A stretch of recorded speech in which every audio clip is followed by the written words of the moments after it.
Channel देखने वालों को इल्तिजा उस्मानी का। इसराइल और अमेरिका ने मिलकर के ईरान पर हमला कर ही दिया। ईरान के कई शहरों पर धमाके हमले किए गए। पूरे खित्ते में सूरत हाल इंतहाई कशीदा हो गई है।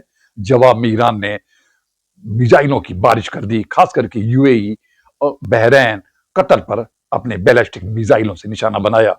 यूएई के एयर डिफेंस ने इन मिसाइलों को रोकने की कोशिश की, लेकिन नाकाम रहे। मिसाइलों का मलबा अबूही के रिहायशी इलाके में गिरने से एक एशियाई बाशिंदा भी मारा गया है। इस तनाजे में यूएई यानी यूनाइटेड नेशन यानी मुत्तहिदा अरब अमारात में होने वाली ये पहली हलाकत है।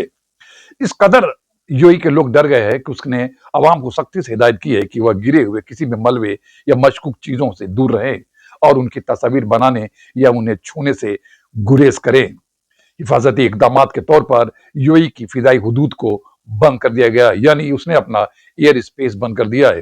फ्लाइट ऑपरेशन, एमिरेट्स, इत्तेहाद और एयर अरबिया समेत कई एयरलाइंस ने अपनी परवाजें मुअत्तल या मनसूख कर दी हैं। दुबई और शारजा एयरपोर्ट जाने वाले मुसाफिरों को मशवरा दिया गया है कि वह पहले अपनी एयरलाइन से रब्ता करें, उसके बाद सफर पर निकले। यूनाइटेड अरब अमारात में मुकीम अमरीकी शहरियों को छिपा दिया गया है और उनसे कहा गया है कि वह अपने शेल्टरों में चले जाएं। इस तरह अमरीकी शहरी दुबक कर शेल्टरों में घुस चुके हैं। कतर, बहरैन और उर्दन यानी जॉर्डन में भी सायरन बजे। इन हमलों की इतलात मिली हैं। बहरैन में अमरीकी बहरिया यानी उसकी जो नेवी है, उसके 5वें बेड़े 5th फ्लीट के हेडक्वार्टर को भी निशाना बनाने की कोशिश की गई है।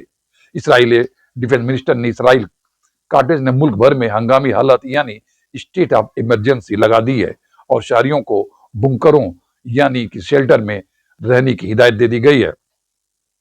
डोनाल्ड ट्रंप ने इस ऑपरेशन को ऑपरेशन इपेक फ्यूरी नाम दिया है।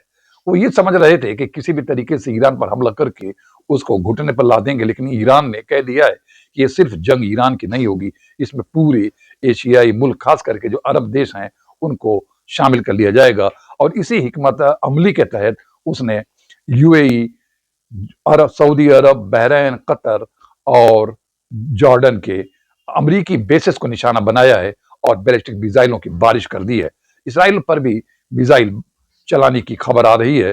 अभी आगे की जो भी खबर होगी मैं आपको डिटेल से बताऊंगा।